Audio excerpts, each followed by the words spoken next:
que también trae enseñanzas para nuestras vidas. Vamos a estar leyendo según el Evangelio de Juan, el capítulo 3, el verso número 30. Es una línea muy sencilla y conocida. Y leemos en el nombre del Padre, del Hijo y del Espíritu Santo la palabra del Señor y dice así: es necesario que Él crezca, pero que yo mengüe. Esto es palabra de Dios. Vamos a orar. Hermanos, la palabra menguar no es una palabra que se usa con frecuencia. Usted solo la usa cuando está preguntando cuándo tiene que tumbar los frutos, o hay que ir a pescar y te dicen en cuarto menguante, ¿no? Más bien solo se usa con la luna, pero significa decrecer. Y en este caso el que está hablando es Juan el Bautista, quien está dispuesto a decrecer para que Jesús pueda crecer. Había un día que a mí me encantaba y era el único día que yo me sabía en cuando mi niñez.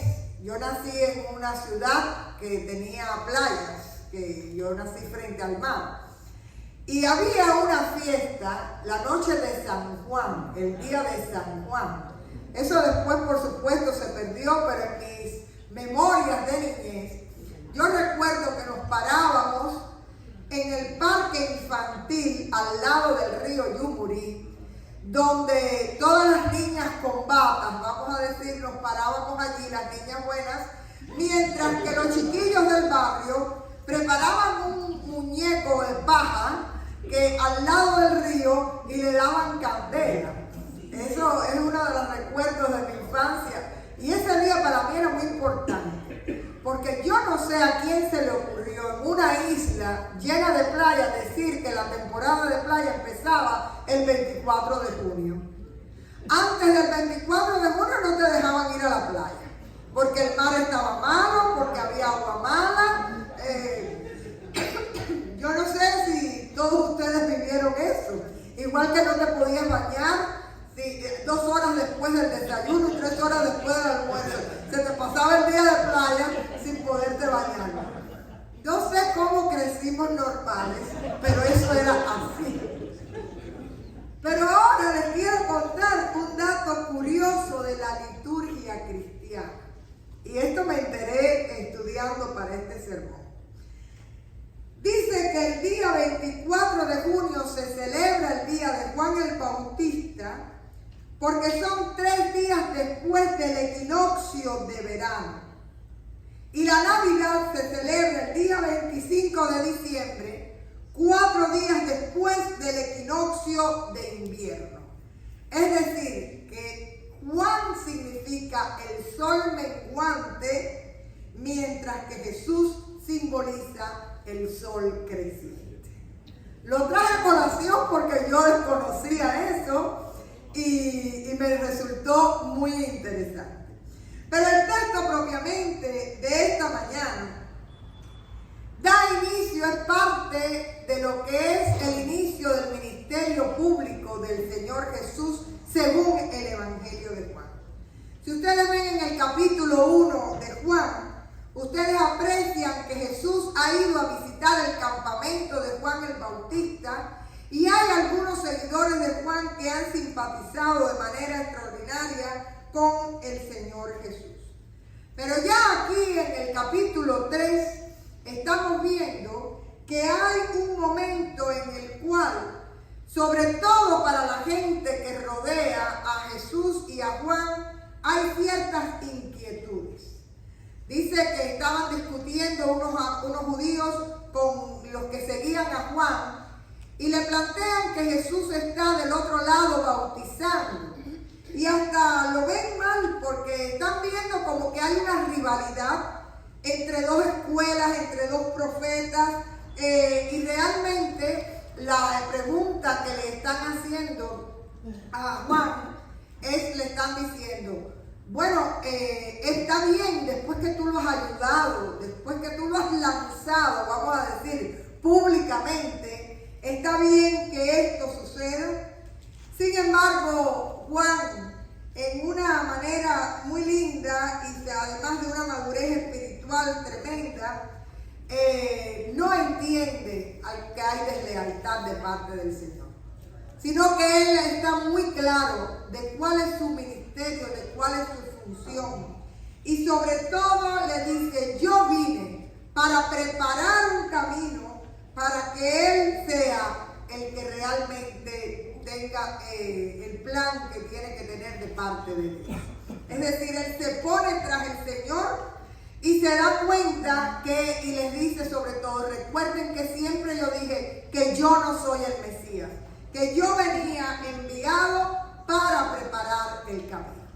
Una actitud extraordinaria de humildad, una actitud extraordinaria de visión espiritual, de serenidad, y lejos de ofuscarse por el éxito de Jesús, dice Juan que se alegra como el amigo del esposo cuando se está encontrando con la esposa. No hay ningún malentendido entre Juan y Jesús. Al contrario, Juan les enfatiza: es necesario que Él crezca y que yo mengue.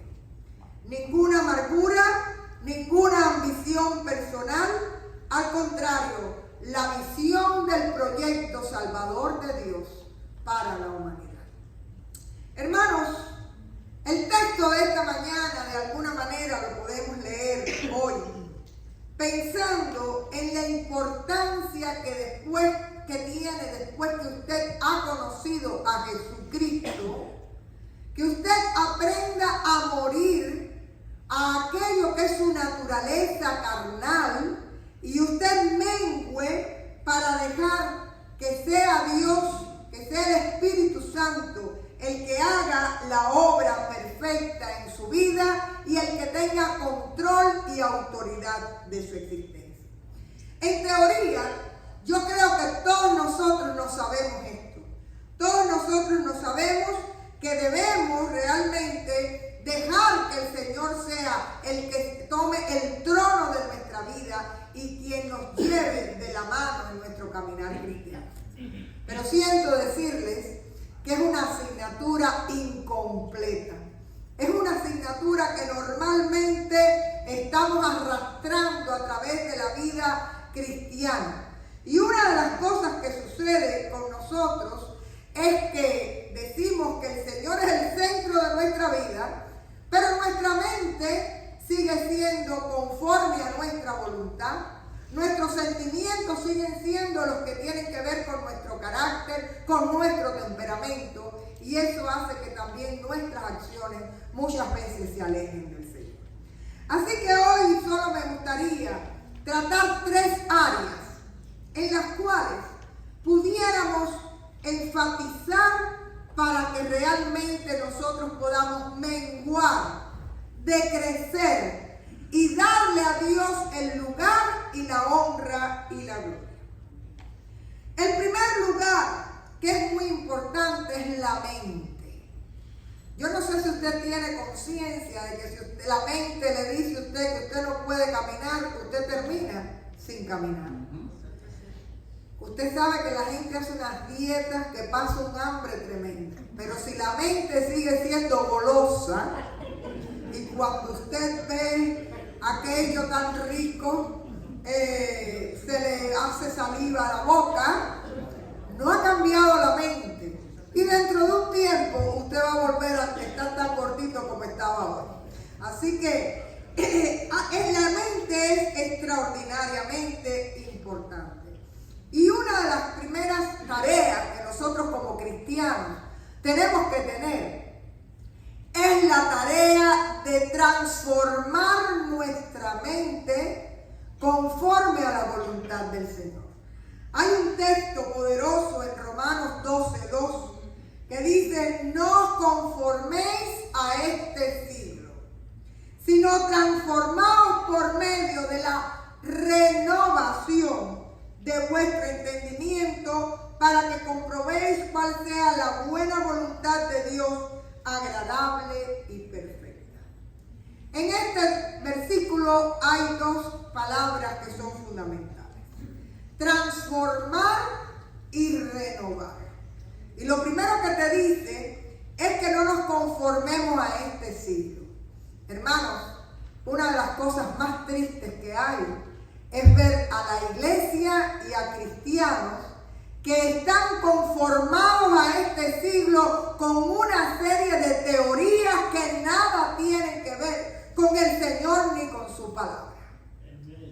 Y uno tiene que tener mucho discernimiento para no dejarse arrastrar por las corrientes de estos tiempos y para sobre todo guardar su mente conforme a lo que es la voluntad del Señor. Y aquí dice que hay que transformar, que hay que renovar la mente. Y cuando usted transforma, usted bota algunas cosas, ¿sí o no? Usted hace limpieza. Y lo primero que usted tiene que mirar en su vida es todo aquello que hay que limpiar y que hay que arrancar de nuestro pensamiento. Y aprender a tener una actitud de discernimiento con el Espíritu. El testimonio que hoy escuchamos fue un testimonio de discernimiento de Espíritu. Cómo tú puedes leer incluso la voluntad del Señor en las señales del día a día, ¿verdad? Así que nosotros tenemos que aprender a tener ese discernimiento, esa apertura espiritual a lo que Dios tiene para nosotros, pero sobre todo tenemos que aprender a vivir en gratitud con el Señor. Y fíjense ustedes, si es así, hermanos, que nosotros por naturaleza podemos tener una mente muy culta, podemos tener una preparación extraordinaria, y de eso no se trata. A veces la gente más entendida es la gente que menos sabiduría de lo alto tiene. Y usted lo que le está pidiendo a Dios es que llene su mente de la presencia de Cristo, de tal manera que usted pueda entender y sobre todo obrar conforme a la voluntad de Dios.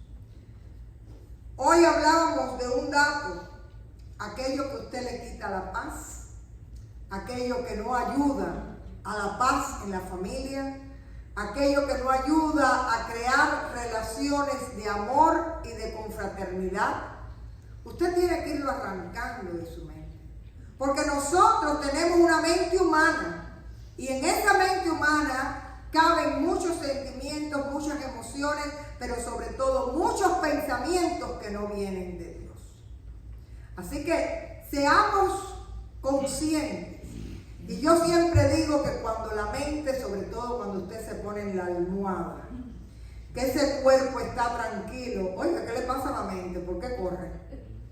Bueno, pues céntrese en el Señor de su vida, en el Señor que le conoce, en el Señor que está en control, y tranquilice sus pensamientos diciéndole: el Señor me lleva en la palma de su mano. Y yo tengo que tener esa paz que Él me prometió, que es promesa de Dios, y usted la pide para su vida. Así que la mente es lo primero que nosotros tenemos que trabajar, para que nosotros podamos pensar con la mente de Cristo y sobre todo obrar conforme a esa voluntad perfecta. Este texto, fíjense que habla transformación, renovación, metanoia, es decir, hay que cambiar, quitar, desechar, pero también hay que asimilar cosas que puede que no nos gusten, pero que Dios sabe que son buenas para nuestra vida. Amén. Amén. Dice el texto también que para menguar, yo pienso que es muy importante que trabajemos también nuestro corazón, que trabajemos nuestras emociones, que trabajemos nuestros sentimientos. Para el judío, el corazón era el centro de la identidad. Y de alguna manera hay un versículo que me gusta mucho, de Proverbios 4:23 en adelante, dice: sobre toda cosa guardada, Guarda tu corazón, porque de él mana la vida. Dice, aparta de ti la perversidad de la boca y aleja de ti la iniquidad de los labios. Tus ojos miren lo recto y diríjanse tus párpados hacia lo que tienes delante. Es decir, te está diciendo que tú tienes que ser un mayordomo, un cuidador, un administrador de tus pensamientos, pero también de tus sentimientos y de tu voluntad. ¿Por qué razón, hermanos? Bueno, porque sencillamente a muchas veces nosotros como cristianos nos mentimos. Que tú ames a Cristo, bueno, puede ser una realidad, pero eso no quiere decir que tú estés teniendo la mente de Cristo y el corazón de Cristo para actuar como Cristo quiere. Así que una de las cosas fundamentales es que nosotros podamos movernos, sobre todo para limpiar nuestro corazón de aquello que es parte de nuestra naturaleza. Por ejemplo, hermanos, puede ser que usted sea una persona celosa, o puede ser que usted sea una persona que le puedan los miedos. Y no estoy hablando del miedo a la lagartija o a la cucaracha. Estoy hablando del miedo a la vida, del miedo a lo porvenir, del miedo a enfrentar situaciones. Puede ser que también en nuestra naturaleza humana seamos gente complicada, gente de conflicto, que siempre estemos dispuestos a fajarnos, es decir, no sabemos caminar otra vía para la solución de problemas. Hay gente que por naturaleza es murmuradora. Eso en mi pueblo le decían chisme, ¿no? Pero bueno, murmuración suena más bonito. Es decir, se entretiene hablando de otras cosas. Hay gente que por naturaleza está siempre descontenta. ¿Viste qué bien? Como te dice, sí, pero le faltó tal cosa. Es decir, a esa gente tú no la vas a poder, por naturaleza, nunca van a estar plenas, ni satisfechas, ni totalmente felices. Está la gente que por naturaleza es airada, es decir, como si fuera un fosforito al lado de la llama, ¿no? Enseguida se vuelan y enseguida pierden lo que es la paz. Hay gente propensa por naturaleza a entristecerse. Hay gente que por naturaleza tiene una inclinación a la tristeza y eso son cosas que hay que trabajar. Hay personas que no tienen voluntad. Hoy están de este lado, mañana y depende de quién les esté soplando o de qué lado esté soplando el viento. O gente que no tiene autoestima u otros que la tienen tan alta que se creen que están igual que Dios. Tenemos gente que manipulable, que no tiene criterio, pero otra gente que le encanta manipular para crear situaciones. También parte de nuestra naturaleza es la queja en vez de la gratitud, o la envidia, porque Juan nos ha dado una lección extraordinaria. No, ahora yo me retiro para que brille él. Y muchas veces, incluso en el liderazgo, qué trabajo nos cuesta, ¿verdad? Porque uno piensa que la gente te está quitando los lugares. No, aquí dice que no hay envidia, y es decir, que la envidia no viene de Dios. Y también, ¿cómo yo puedo aprender a tener la alegría del éxito del otro, aunque no sea el mío? Es decir, hermanos, si usted se pone a mirar, solo hemos mencionado algunas cosas, pero el paquete nuestro de la humanidad viene con esos elementos. Y ahora yo le pregunto, ¿usted cree que el Señor puede hacer la obra perfecta y usted está menguando? Si usted todavía tiene todo eso en su mente y en su corazón, entonces la única persona que se conoce bien es usted. Y usted puede señalarle y decirle, Señor, me cuesta tanto, pero con tu ayuda yo sé que se puede. Es decir, Dios puede ir transformando una persona propensa a la tristeza en una gente llena del gozo del Espíritu de Dios. Quiero oír amén. Porque ustedes no lo han vivido, ustedes lo han conocido. ¿Cómo Dios puede transformar naturaleza pesimista, en una naturaleza, en el espíritu de una persona que vive en la esperanza de la fe y en el gozo de su Señor. Así que, hermanos, cuando nosotros estamos hablando de mermar y renovar nuestra mente y nuestro corazón, ustedes son las personas que mejor se conocen después de Dios, y usted puede ir trabajando en ese corazón suyo para que su voluntad esté supeditada a la de Dios, porque normalmente lo que nos encanta es que Dios dirigir a Dios y que la voluntad nuestra sea la que dirija la historia y nosotros decirle a Dios lo que hay que hacer. La arteriosclerosis es un endurecimiento de las arterias, médicamente hablando. Pero déjenme decirles que también lo hay en el ámbito espiritual. Hay personas que a pesar de estar en la iglesia y a pesar de vivir en la fe y conocer la fe, han endurecido su corazón de tal manera que se niegan a reconocer el impacto del Señor, a pensar y a sentir conforme a su voluntad y a dejarse guiar en cada una de las áreas.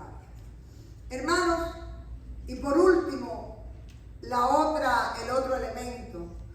Hablamos de que tenemos que transformar la mente, hay que transformar los sentimientos, la voluntad, todo lo que tiene que ver con el corazón. Pero cuando usted cambia todo esto, usted también va a cambiar su forma de actuar, su forma de ser, su manera de hablar, su manera de enfrentar las situaciones de la vida. Porque su mente y su corazón van a estar alineados a los de Dios. Entonces le va a ser mucho más fácil obrar para darle la gloria a Dios. Dice Colosenses 3:23, y todo lo que hagáis, hacedlo de corazón como para el Señor y no para los hombres. Quiere decir que los actos de nuestra vida deben estar marcados por la llenura de la presencia de Cristo en mi vida. Y si usted se pone a mirar, y somos honestos, usted come para satisfacer el hambre. Pero qué bueno cuando usted todo lo que hace, lo hace para darle la gloria a Dios. Saber que usted come, que usted degusta, que usted se alimenta, porque el Señor es bueno contigo. Porque tú estás teniendo ese privilegio, porque el Señor proveyó para ti. Cuando tú sales a trabajar, en vez de estar mirando el tráfico y pitando y poniéndote histérico, gracias Señor, tengo un carro, tengo un trabajo, tengo la salud, tengo una provisión que viene de mi esfuerzo, de mis manos, y que tú prosperas y que tú me ayudas a satisfacer las necesidades de mi familia. Cuando usted se ríe, no es porque usted tenga buen sentido del humor, es porque el Señor ha permitido que en tu corazón tú puedas disfrutar las alegrías de la vida. Porque hay gente que aunque tenga todas las cosas y todas las alegrías, nunca están felices, ni nunca están alegres.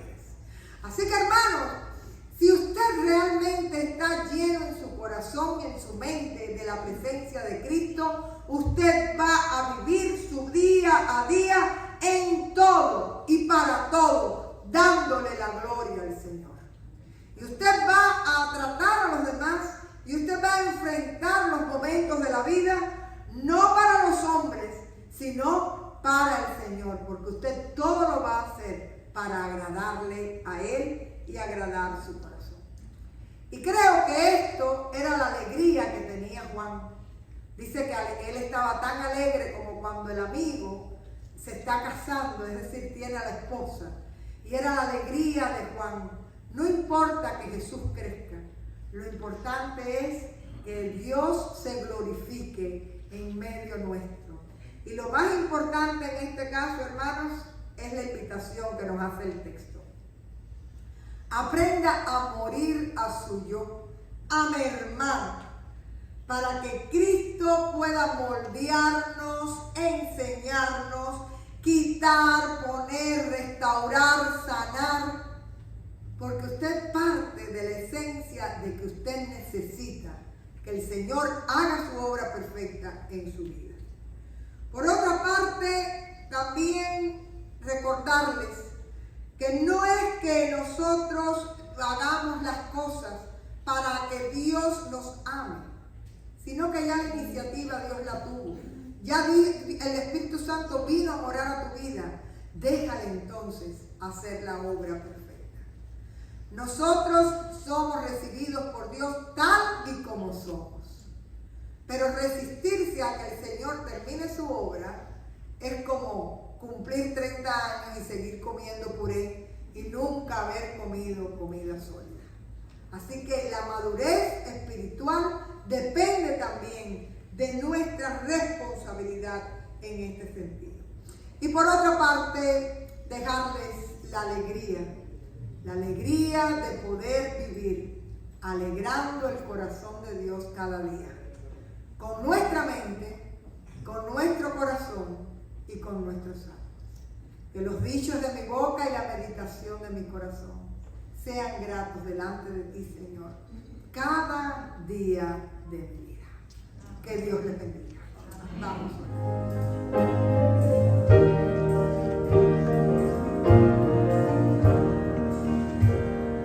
Haz lo que quieras.